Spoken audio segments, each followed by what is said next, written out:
Thank you very much. This is truly an honor. I can remember how excited I was the first time I was invited to speak at St. Gallen, and I certainly never expected to find myself in this position.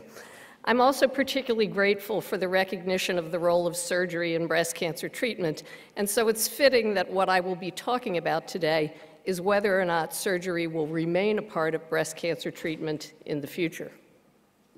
If I could have my slides up, please.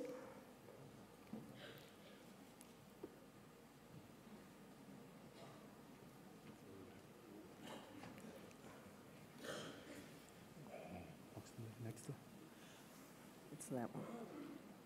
No, that one. No. The previous one. It was only the introduction slides, which are already presented in that you have seen. No, go back and put that other screen up. So there's no slide in. Well, I loaded my slides yesterday. Pardon me? I loaded the slides yesterday.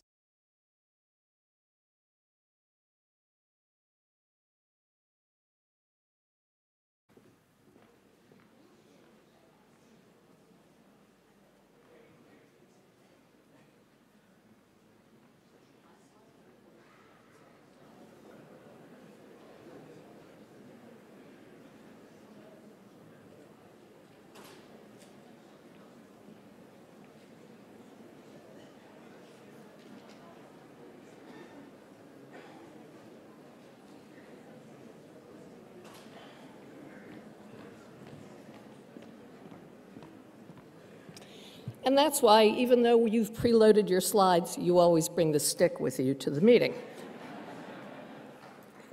So,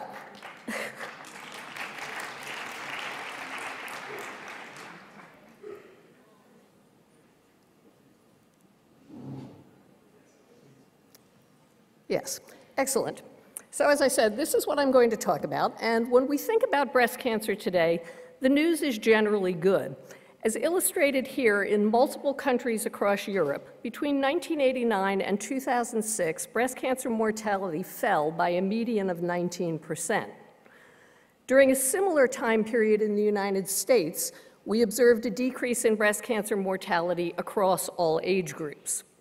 So when we look at the breast cancers we see today, as illustrated in these 11,500 consecutive cases in our practice, regardless of hormone receptor and HER2 status, the mean tumor size was less than 2 centimeters. Between 25 and 36% of patients had nodal macrometastases, but only a minority had metastases in 4 or more nodes. So in 2019, when we think about breast cancer, we recognize that thanks to improvements in imaging technology and the increased uptake of screening, the cancers we see are smaller. The majority of breast cancer patients receive systemic therapy, and that therapy is increasingly given in the pre-surgical setting, allowing us to recognize increased rates of pathologic complete response. And this constellation of features has caused some to question whether or not it is now time to consider eliminating surgery. So in thinking about that, it's useful to ask the questions, how much does surgery contribute to the cure of breast cancer? How morbid is the surgery we do today, and how do patients feel about this? Shown on this slide in the yellow curve is the Middlesex Hospital survival curve for untreated breast cancers, and in the blue curve, the survival curve for one of Halsted's radical mastectomy series from an overlapping time period. You will notice that there is not very much difference between these curves, and if this is what surgery had to offer in curing breast cancer today, there would be little argument about getting rid of it. But of course, most of the people that Halsted operated on had metastatic disease, and even if we look at surgical series of radical mastectomy from the 1960s and the early 1970s, we see something quite different, namely that at 10 years, about 70% of node-negative women were alive after surgery alone, and between 27 and 48% of those with positive nodes. And if we then look at smaller cancers, which are more typical of the disease we see today, as illustrated in this study from Memorial of 644 women who received no systemic therapy and were followed a median of 18 years, Notice that for node-negative patients with tumors a centimeter or less than size, the 18-year disease-free survival was 88%. For those with larger T1 tumors that were node-negative, it was 74%. And even for patients with small primary tumors and positive nodes, 18-year disease survival exceeded 50%. The question of survival in small node-positive cancers was further addressed in this study from the University of Chicago, examining 20-year disease-free survival, in which a quarter of patients received endocrine therapy, which was overwhelmingly oophorectomy, and about a third received radiotherapy. And notice that even with 1 to 3 positive nodes, when the tumor was 2 centimeters or less in size, 20-year disease-free survival exceeded 75% with surgery alone. Now, this is pretty remarkable when you consider that in the current era, we consider somebody with a 6-millimeter ER-positive, node-negative breast cancer to be high risk if her tumor is grade 3. Now, there is no doubt that the radical mastectomy was a morbid operation, but we don't do that anymore. And the adoption of the modified radical mastectomy opened the door for the surgical options that we have available today, namely breast-conserving surgery and immediate breast reconstruction. And as illustrated in these studies from the Netherlands and the United States, the majority of women undergoing surgery for early-stage breast cancer are treated with breast conservation. And as we have gained experience with the procedure, contraindications to breast conservation have decreased, so that the inability to obtain negative margins and the inability to receive radiotherapy remain the 2 absolute contraindications today. And at the same time the magnitude of surgery has decreased, the incidence of local regional recurrence has also fallen. As illustrated here, in 86,000 women treated between 1985 and 2010 in phase 3 trials, chemotherapy in the blue, endocrine therapy in the green, local regional recurrence as a proportion of all recurrences fell from 30% to 15%. There is similar good news in our management of the axilla. The radical 3-level dissections that were once common and led to severe lymphedema and occasionally lymphangiosarcoma, as illustrated in that photograph, have been replaced with 2-level dissections with a lower incidence of lymphedema, which tends to be more mild. But the real advance was sentinel node biopsy, which allowed us to stop doing axillary dissection in node-negative women and was rapidly adopted, as shown here in studies from cancer centers and cancer registries, again, around Europe. Now, the morbidity of sentinel node biopsy is substantially lower than axillary dissection. This is data from the ACOSOG Z11 randomized trial, where 70% of women in the dissection arm had side effects, compared to only a quarter in the sentinel node biopsy arm.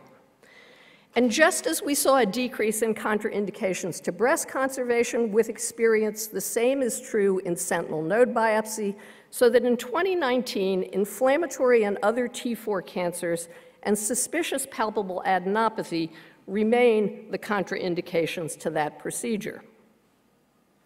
Now, since the last St. Gallen meeting, we saw the 10-year follow-up of 2 landmark clinical studies asking the question of whether or not axillary dissection remains necessary for patients with metastases in 1 or 2 sentinel nodes.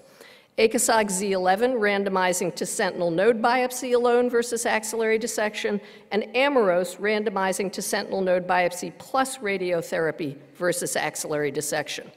And just as we saw in the initial results of these studies, now confirmed through 10 years of follow-up, there is no difference in the incidence of nodal recurrence, no difference in the incidence of disease-free or overall survival.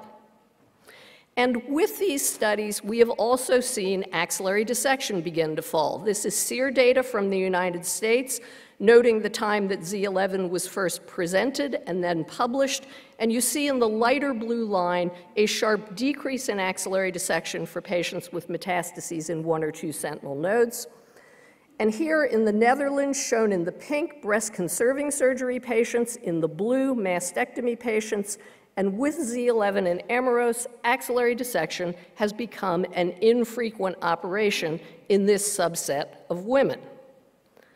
Most recently, recognizing that nodal PCR is now common in patients who present with clinical nodal metastases and are not eligible for Amaurosis or Z11 approaches, the demonstration in 4 different prospective multi-institutional trials that sentinel node biopsy accurately stages the axilla in women who downstage to neoadjuvant chemotherapy, provided that 3 or more sentinel nodes are obtained, has opened the door to avoiding axillary dissection if nodal PCR is achieved. And for ER-positive, HER2-negative patients, nodal PCR is seen in about 20% of patients. For those with HER2 overexpressing tumors treated with dual HER2 blockade, in about 80% of women.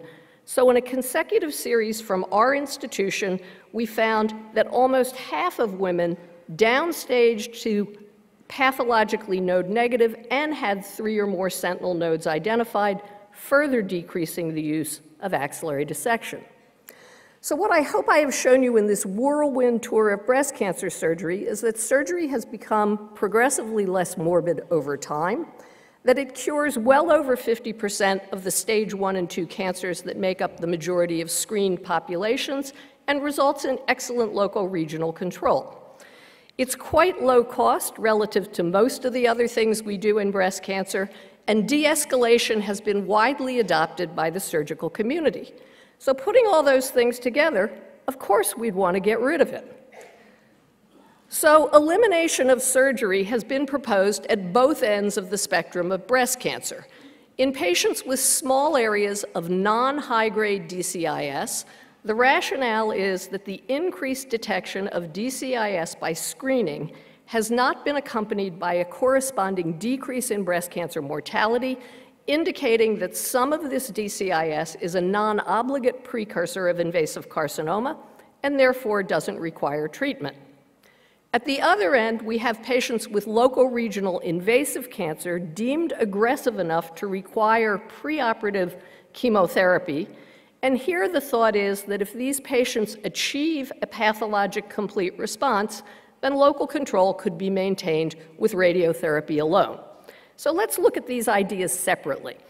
In thinking about no surgery in DCIS, the first question to ask is, if you have a core biopsy that shows DCIS, what's the likelihood that invasive cancer is actually already present? And studies have shown that even in so-called low-risk DCIS patients eligible for trials of non-surgical observation, 7 to 20% have invasive cancer. Equally important, what do we know about the biologic potential of small amounts of non-high-grade DCIS? And here we have high-quality information from the ECOG-ACRIN 5794 trial and the RTOG 9804 study. Both of these trials enrolled women with low or intermediate grade DCIS, 2.5 centimeters or less in size, excised to a margin of 3 millimeters or more. As shown in the yellow curve for the ECOG trial and in the blue no radiotherapy curve for the RTOG trial, at 12 years of follow-up, 12 to 14% of these women have experienced an in-breast recurrence, and half of these are invasive cancer. We looked at the outcome of DCIS so minimal that it was completely removed in the core biopsy, and there was no residual tumor in the lumpectomy specimen, and at 10 years of follow-up, in the blue curve of the 207 patients who did not receive radiotherapy, you see that 15% of these had an in-breast recurrence, again, half of which were invasive cancer. So what I have just shown you is that recurrent DCIS in invasive cancer is not infrequent in low-risk DCIS after treatment with excision alone, and it's certainly not going to be less frequent without surgery. So risk reduction in these women assumes that they will be willing to take endocrine chemoprevention and persist with it for 5 years, something that is not currently well supported by data. And we need to ask the question of whether or not 5 years of endocrine therapy is really less morbid than a 45-minute lumpectomy. So ultimately, what this boils down to is what risk of an in-breast recurrence, particularly of invasive cancer, is acceptable to patients to avoid that small outpatient operation. Now, if we switch gears to invasive cancer, pathologic complete response occurs in 37 to 50% of triple-negative patients receiving neoadjuvant therapy and 50 to 70% of HER2 overexpressing patients receiving neoadjuvant chemotherapy. So if PCR could be reliably defined with imaging and biopsies, then there would be no benefit to surgery and patients could proceed to radiation. So what do we know about the ability of imaging to define PCR? And in a meta-analysis of studies of MRI, the most accurate modality after neoadjuvant therapy, performed after 2001, the accuracy of identifying PCR was only 83%, and the extent of improvement with multiple core biopsies is uncertain. In addition, this is only PCR in the breast. There is no imaging modality that identifies microscopic disease in the nodes with an accuracy greater than 50%. Now, the driving force behind no surgery is the idea that, of course, large vacuum-assisted core biopsies are less morbid than surgery. And what I'm holding in my hand in this picture is a lumpectomy specimen. The large hole in the middle of the lumpectomy specimen is what the vacuum-assisted core biopsy did to the breast, and the picture on the other side is what the patient's breast looked like before she ever got near the operating room. In addition to that, in patients who do not achieve a pathologic complete response and have this hole roto-rooted in their breast, the tissue feels abnormal, so the lumpectomy you end up doing is actually larger than what you might have otherwise done. Now, we know something about the outcome of patients who achieve pathologic complete response and are treated with lumpectomy and radiotherapy from the 10-year reports of the NSABP B18 and B27 trials shown in the top panel on this slide. In the dotted gray line are patients who were clinically node positive and achieved a pathologic complete response. The solid gray line, patients who were clinically node negative and achieved a PCR. And you will notice that in those under the age of 55, the incidence of in-breast recurrence with surgery and radiotherapy ranged from about 7% to 14%, not insubstantial. Now, in the past, we felt that the very accurate determination of whether or not minimal residual disease was present after neoadjuvant therapy was not particularly important because this disease was well controlled with radiotherapy. And that is indeed true. But the world has changed with the demonstration in the CREATE-X trial that for patients with triple-negative breast cancer who receive neoadjuvant therapy and do not have a PCR, the addition of capecitabine after surgery significantly improves disease-free and overall survival.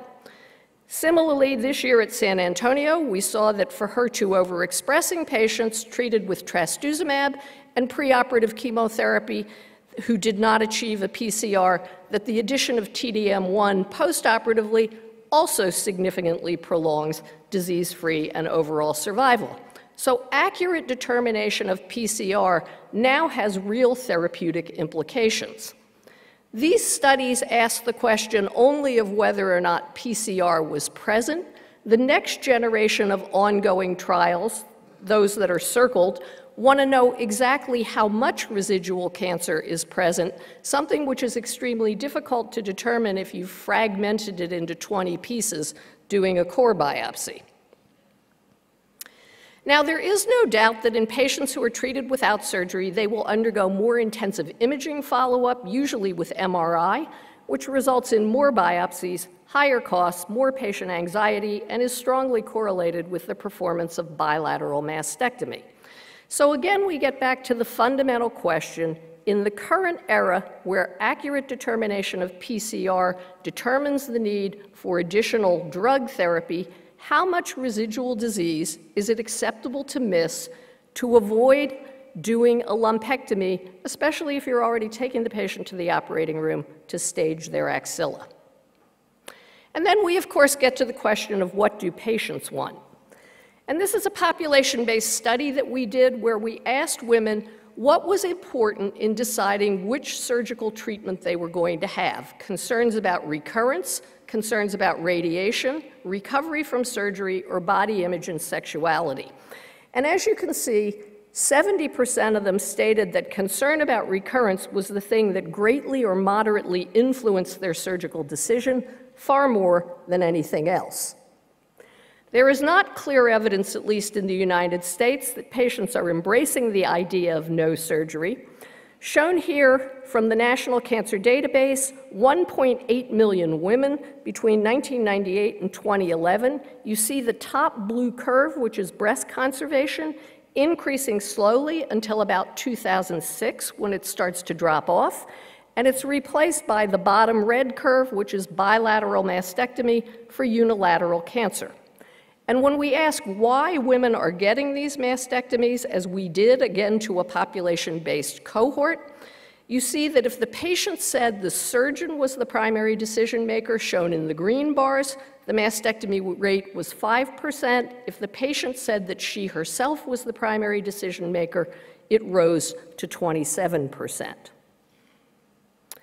So when we think about the priority of studies of non-surgical management, with breast cancer surgery at present, we have low morbidity options which are highly effective and low cost.